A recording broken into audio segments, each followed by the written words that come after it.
Hands up.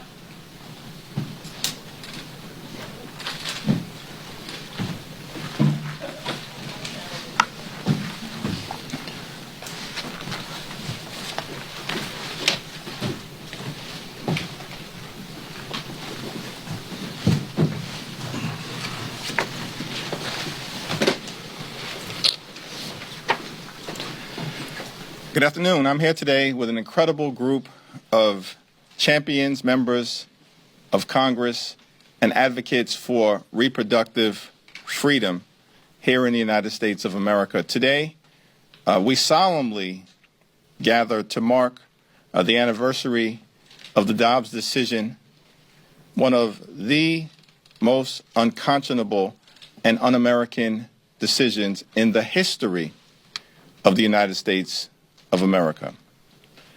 Right-wing conservatives have been determined to strip away reproductive freedom from the women of America for decades.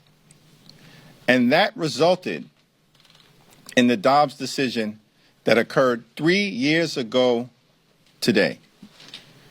Right-wing conservatives and extreme MAGA Republicans want to limit the ability of women to make their own reproductive health care decisions, strip away contraception, restrict the ability to travel to receive health care services, and impose government-mandated pregnancies as part of their march toward a nationwide abortion ban. House Democrats are here to fight back with the Women's Health Protection Act and other legislative measures because we believe in a woman's freedom to make her own reproductive health care decisions, period, full stop. It's a decision that should be between a woman, her family, her faith, and her doctors. No one else. No one else.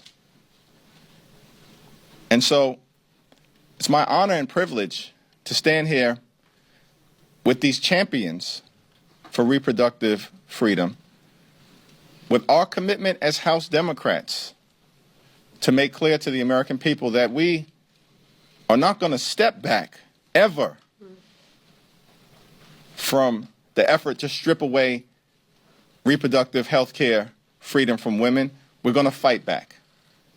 On behalf of the women of this country, fight back today and tomorrow, this week, next week, this year, next year, until we restore a woman's freedom to make her own reproductive health care decisions all across the land in every single corner of this great country.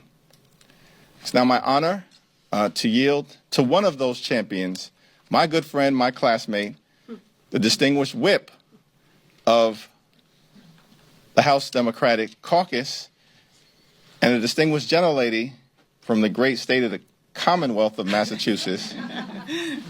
Good catch. Yeah. Good catch. Like that remix? Catherine Clark. Thank you. Thank you so much. And we are so proud to stand with you, Leader Jeffries. And to my colleagues here, we represent the entire House Democratic Caucus in commemorating what is a very painful day for women and girls in our country. Today is a reminder of how much suffering has been inflicted by Donald Trump and his Supreme Court. 3 years ago today, Trump's right-wing Supreme Court eradicated half a century of progress. His judges declared that women's health, our well-being, even our survival, all of it is secondary. What comes first is an ideology of control, absolute control over if, when, and how to start a family.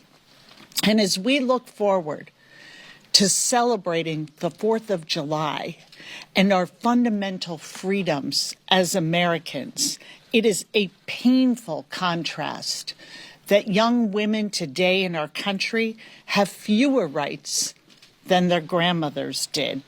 that doctors are being threatened with jail time for providing needed care.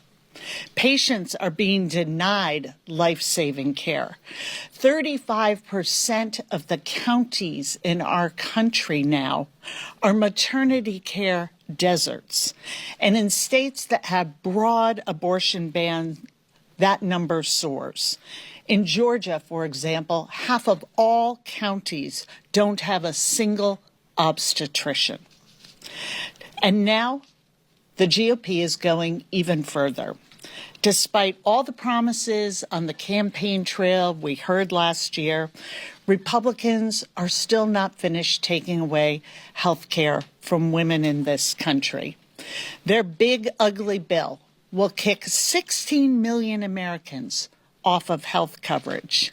It will undo state laws that require insurance coverage for abortion care. It will shut down hospitals and clinics around this country, especially in rural communities. It will defund Planned Parenthood, which means it will defund cancer screenings, prenatal care, postpartum care, fertility treatments, and preventative care. And even this week on the House floor, the GOP will put up an appropriations bill that says to our active women in uniform and to our veterans, you cannot travel to get the care you need if it is not afforded to you where you are serving.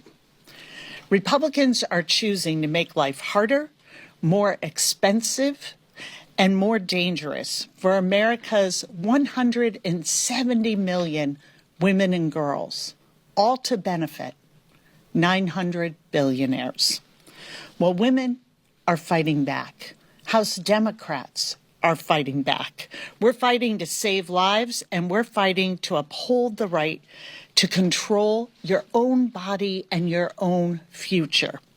We're fighting to enact the Women's Health Protection Act, a common sense bill that restores reproductive freedom under the law, kicks politicians out of doctors' offices, and helps us build an America that is truly worthy of our daughters. And I am pleased to yield the podium to the author of WHPA, Representative Judy Chu. Hello, I'm Congressmember Judy Chu from California, and today I am reintroducing for the 8th time the Women's Health Protection Act. 2 years after the Supreme Court ripped away the right to bodily autonomy from millions of Americans, I stand before you to say that we cannot have true equality in this country until we have reproductive freedom for all.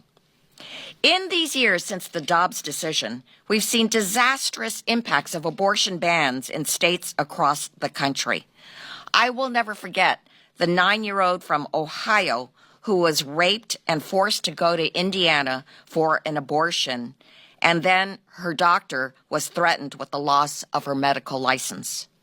I will never forget Amanda Zarowski of Texas, who so wanted her baby, but then was facing a miscarriage, and the treatment from the emergency room was denied, and she almost died from sepsis.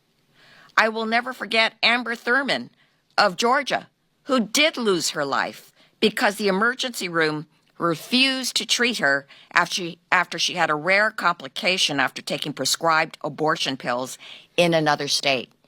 She was only 28 years old. It is for them and for all women that House Democrats are fighting back with fierce determination. Today, we introduce the Women's Health Protection Act, or WHPA. Our bill would restore the protections of Roe versus Wade for every woman in every zip code of this country. I want to thank House Democratic Leader Jeffries, Whip Clark, and Chair Aguilar for your steadfast support of abortion rights and for making WHPA H.R. 12, meaning that restoring the right to abortion nationwide is one of our House Democrats' top priorities. I also want to thank my stalwart co-leads, Representatives Franco, Presley, and Escobar, for your continued leadership on reproductive freedom in this country. Let me be clear. We are all standing here because every person, no matter their circumstances, no matter how they became pregnant, deserves dignity, safety, and care in seeking an abortion.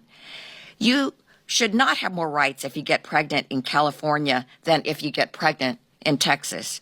You should not have to wait in a parking lot bleeding until you are sick enough to get care. And most of all, because no one, not the president, not a Supreme Court justice, not your partner, should be able to force you to remain pregnant if you do not wish to be. Our message today is loud and clear. We will keep fighting until we achieve full reproductive freedom and justice in America. And now let me turn this over to the co-chair of the Reproductive Freedom Caucus and a fighter for reproductive freedom for women of all income levels, Representative Ayanna Presley. Thank you, good afternoon. Thank you to my esteemed colleagues and all of our partners in good. Thank you to the movement. This is really a somber day.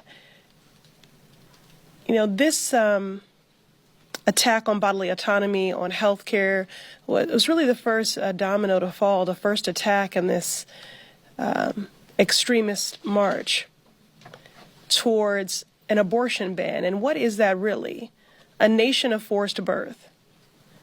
A nation of forced birth, while Republicans seek to deny Medicaid and health care when 40% of births are covered through Medicaid. A nation of forced birth when there is already a black maternal morbidity crisis. My grandmother, my father's mother, died in the 1950s giving birth to my father's youngest brother. And in 2025, we still see that black women are still 3 to 4 times more likely to die in childbirth or post-birthing complications. A nation of forced birth without universal child care or paid leave. And an administration that's hostile towards the women of this country and working actively to degrade Head Start. A nation of forced birth. 3 years ago, I was in the bleachers at our daughter's 8th grade graduation, filled with immense pride and hope at this milestone that she had achieved. And while at that graduation, learned in real time that Roe had been struck down. And I was immediately filled with dread and a heaviness, sobered by the fact that my daughter would be going to sleep with fewer rights than she woke up with that morning. In the 3 years since, we have heard horrific testimony in this climate of the criminalization of patients, providers, and prescribers, and their loved ones who have been denied care, denied their dignity, and even robbed of their lives. Reproductive freedom, abortion care, health care. This is an issue of consequence to millions in this country. Many have been directly impacted. Lives have been lost. And more will continue to be. Amber Thurman was a 28-year-old mother and a medical assistant. She sought medical care out of state due to an abortion ban, and when she needed follow-up care, she was turned away.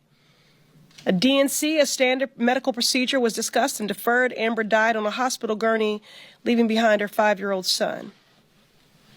Adriana Smith was a 30-year-old mom to a vibrant 6-year-old and nurse at hospital.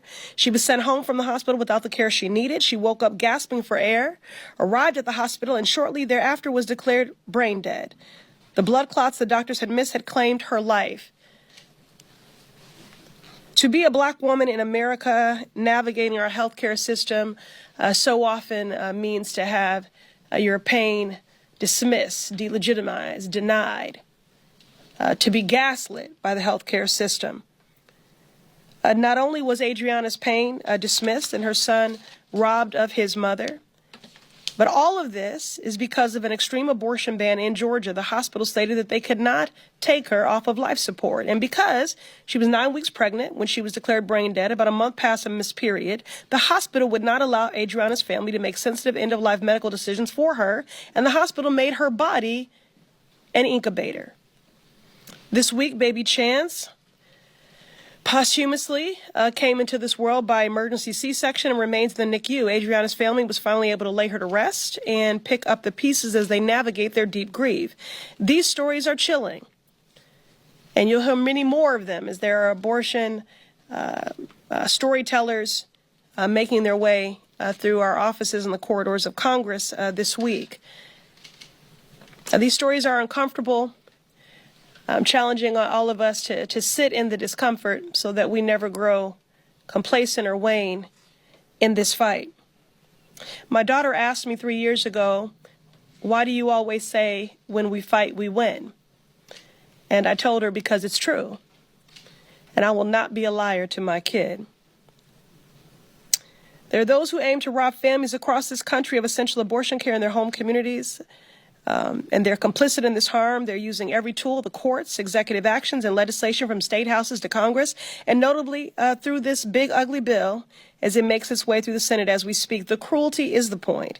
At this point, Republicans can't deny that they're actually in the business of making people across America sicker, poorer, and more vulnerable. Today, Democrats stand before the American people reaffirming our commitment. I'm so grateful for the steadfast commitment of our leadership. We will use every tool we have to fight for your health care. Abortion care is essential health care. From local mutual aid efforts to fighting like hell in the courts and in the halls of Congress, we won't cede anything because lives depend on it, and your families deserve it. No one should come between a family and their medical providers. As I close, 3 years later, today our daughter is in a couple of days turning 17. She reminds us by the hour. And as we're looking at colleges, one key factor that has shaped her decision is her ability to access health care. Shamefully, that is now a part of our calculus. I want my daughter and all of our children to grow up in a world where they are limitless, where they have every right and freedom that we grew up with and more, where they get the health care they need, and where they can survive a pregnancy if they choose to become parents. And that is why I affirm and believe deep in my bones that these harmful bans and this unjust status quo are not an inevitability, and they are not where this story ends. A more just America is possible. We remain strident in our advocacy that everyone receives the care and dignity they deserve. And with that, I will now turn it over to our indefatigable, exuberant warrior in the work of justice, the chair of the Democratic Women's Caucus, Teresa Leger Fernandez. Thank you, Chairwoman Presley, and to all of my colleagues here tonight. Yes, I am Teresa Leger Fernandez, chair of the Democratic Women's Caucus. Dobbs was the starting shot in a mad rush to restrict women's health care freedoms. And it's heartbreaking because we want women to have freedom. It's heartbreaking because we want women to live. I had an ectopic pregnancy that threatened my life. I was bleeding to death, and I remember painfully the loss of blood, the rush to the hospital, the being on that operating table as the doctors were shouting, "We're going to lose her." Those doctors had to worry about one thing only. Could they save my life? They did not have to worry about whether they would lose their license or whether they would go to jail. Every woman in every zip code must have the right to choose when, where, and if to have children, to have that freedom to both make that decision and if something goes wrong during pregnancy, to know that she can get the health care she needs, whether she lives in New Mexico, where she can, or in Florida, Louisiana, or Texas, right now, where she can't. The Women's Health Protection Act would change that calculus to make sure it doesn't matter where you live, because everywhere you live should be a place where you will have the freedom to make that decision and the freedom to live through any medical disaster. Nuevo Mexico is a reproductive health care haven. We welcome women from across the South and Oklahoma and other places that do not offer the reproductive health care rights we do. But right now, I am incredibly concerned about what will happen in New Mexico's rural areas and in rural districts across our country, because Republicans' attack on Planned Parenthood and Medicaid would gut access to women's health care everywhere. Remember, 56% of Planned Parenthood centers are in rural areas, and these are healthcare deserts. You can't proclaim to be pro-life when your policies would risk the lives of women. The bad billionaires bill will kill 52,000 people, including many women who are having complications from pregnancy. The Democratic Women's Caucus stands with women and reproductive freedom and with women's right to both decide and to live without fear. I'm grateful to my Democratic Women's Caucus members, those here, Chu, Presley, Escobar, and Frankel, and to our leadership, because they know how to prioritize health care over politics. Next, I want to recognize one of the sponsors of the Women's Health Protection Act, my hermana, Representative Escobar.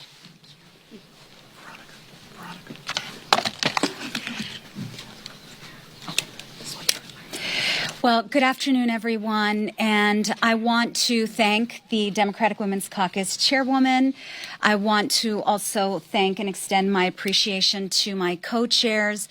And I especially want to thank House Democratic leadership. They have been unwavering and unrelenting in prioritizing women's health care. That's the difference between our leadership and their leadership. I also want to take this moment to recognize the millions of American women who have lived through the consequences of Republicans' attacks on women's health care and our access to health care. I live in a state that has not only prohibited abortion, but extremist views have pushed the envelope so much that there are bounties in a state like mine for anyone who helps a woman access reproductive health care. And this is who they are. This is who is right now in control of women's bodies, and they won't stop until they have absolute control. This is a solemn day, Ayanna, as you mentioned. I'll never forget the day that the Dobbs decision leaked. The day that leaked, my office heard from active duty service member women, because I represent an incredible military installation, one of our country's premier military installations. And my office heard from active duty service members, from women who were afraid that because they were stationed in a state that absolutely would prohibit abortion and abortion care, what would happen to them? How would they deal with the consequences of this decision? And then when the Dobbs decision was actually revealed, when it actually was ruled on by the Supreme Court, when it was no longer a leak, when it was no longer what we thought would happen, when it did ultimately, legitimately become the law of the land, I heard a story from someone close to me, and it was the beginning of a number of stories that I've heard since that day. And this woman close to me shared with me her abortion story. Married, had 2 kids already. She and her husband were delighted and excited about their 3rd baby. They planned for this third baby. They had a room for this third baby. They had a name for their third baby. And in her last trimester, she got the news that no woman who is wanting to grow her family ever wants to hear, which is that carrying this baby to full term would not only endanger the child's life, but would ensure that her two children would lose their mother. And she had to make the decision, and thankfully she lived somewhere where there was access, although that access was at a clinic where there were protesters frequently protesting in front of that clinic, judging and yelling at the women entering that clinic, judging and yelling at the doctors who worked in that clinic. And she could not even adequately deal with her grief of having to go through a procedure she never imagined she'd have to go through, all at the same time that she was being yelled at, jeered at, taunted by protesters who felt they knew better than she did. And that's who the Republican Party is today. They believe they know more and they know better than women and their doctors. And don't let them fool you. This is not about being pro-life. If they were pro-life, they wouldn't be cutting Medicaid in their reconciliation bill. And for comparison, when we had the opportunity to pass a reconciliation bill, you want to talk about pro-life? Universal pre-K, paid family and medical leave, expanded refundable child tax credit, accessible, high-quality, affordable child care. They voted against all of that. This has nothing to do with children. This has nothing to do with being pro-life. This is about controlling us. And I hope one day they hear the pain and misery they have caused innumerable women across this country, including women they purport to want to protect, like the women who are now infertile because they couldn't access abortion care in a timely manner in a state like mine. So I stand with my sisters on this day. I stand with my great leadership on this day. I stand with the American people who demand and know that we can do better, and we will. We will not stop fighting until we regain the rights that were stripped away from us. And with that, I would like to yield to a great female woman powerhouse leader in our caucus, Madam Whip, Catherine Clark. Oh, thank you, Veronica. We will open it up to questions, but please, we're going to take on-topic questions first. Yeah. There's this report that was made by the conservative group Ethics and Public Policy Center that a large number of conservatives and Republican colleagues and some of your Republican colleagues have been backing, and that says that mifepristone is dangerous. And now it's being used kind of as ammunition, I guess, to urge the FDA to review mifepristone. I guess I wanted to get your thoughts on how concerned are you about that report being a catalyst for the FDA to potentially review mifepristone and, add restrictions to abortion pills? Yeah, they have been attacking science and in particular mifepristone all along. And what we have is a situation where they have said publicly, we're not pursuing a national abortion ban, which is exactly what they do every single day. And this is another step towards that goal. And we've seen it in the big ugly bill moving this week through the Senate. And we are seeing it now come up in the guise of a new report overturning a drug that has worked safely and effectively for decades. So I don't know if anyone else. So let me say, they would be going against 20 years of practice of mifepristone in our society. The FDA did many, many studies over 20 years ago to ensure the safety of mifepristone. And in fact, it is safer than many other drugs out there. So they are just trying to invent some kind of way to undermine mifepristone so they can have, in fact, their national abortion ban. This is the one means by which women can still have an abortion safely and in the privacy of their home, and they don't like that, so they are doing everything that they can to make it unavailable, including trying to bring back this Comstock law that would prohibit the mailing of contraceptive devices. No, thank you. Yes. Thousands of doctors right now are in the states like Florida and Texas where they feel they cannot intervene unless a woman is about to die. What is your message to those doctors right now before any change can come about? The ones that are facing this right now, what is your expectation for them and what's your message to them? Yeah, and it's part of the crisis that we are seeing in the closing of labor and delivery rooms across the country. What we're seeing in OBGYNs choosing not to practice because they are being asked to choose between their patients and possible criminal charges for doing their jobs. And we're seeing a steep decline in medical school applications to go into these fields. So as my colleague was speaking about being pro-life, how can you say you are pro-family when you are undermining the very doctors that ensure that women can safely deliver children? And we understand how difficult it is. It's why we're seeing the lack of obstetric care really soar in states that have abortion bans or very, very tight laws around abortions. And we are creating an impossible situation for women that you are being forced to choose to have a child, then denied the health care to have that child safely. And the cruelty of this, beyond the moral outrage of it, we can't blame doctors for saying this is too hard to practice.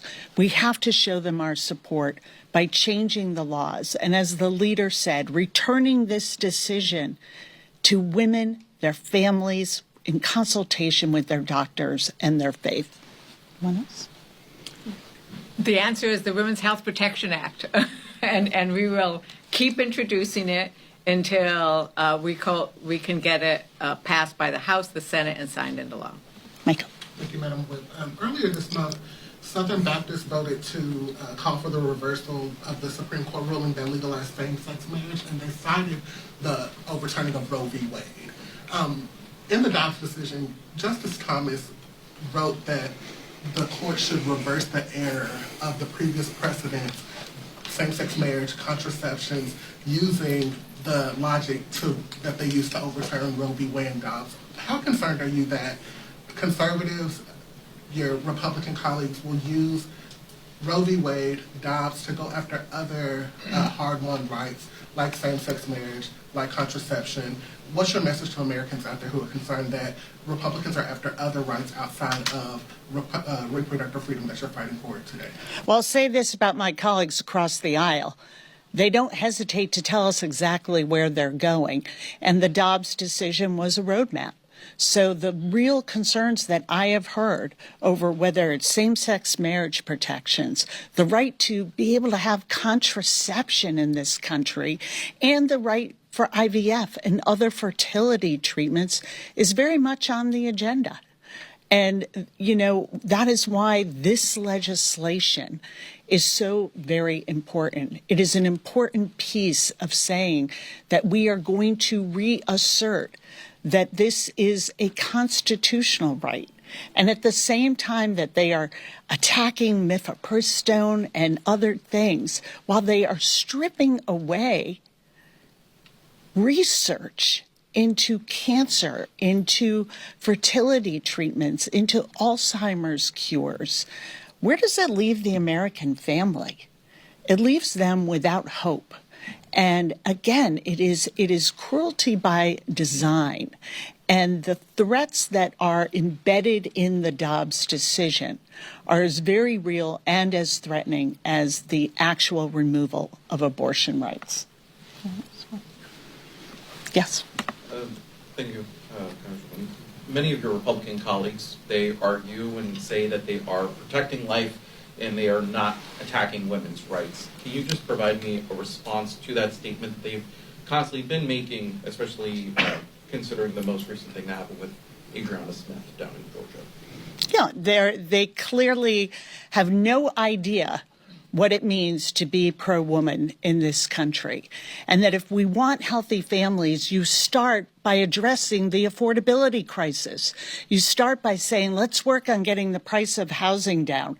Let's make sure that you have a good public school that you can attend. Let's make sure that your child and the birth of that child, which 40% of which are covered by Medicaid, are insured. And that birth of that child does not force you into medical bankruptcy.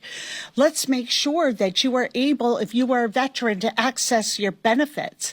And if you've worked your whole life and deserve Social Security and Medicare, that you can get that. Unlike this big ugly bill that is cutting Medicare by $500 billion.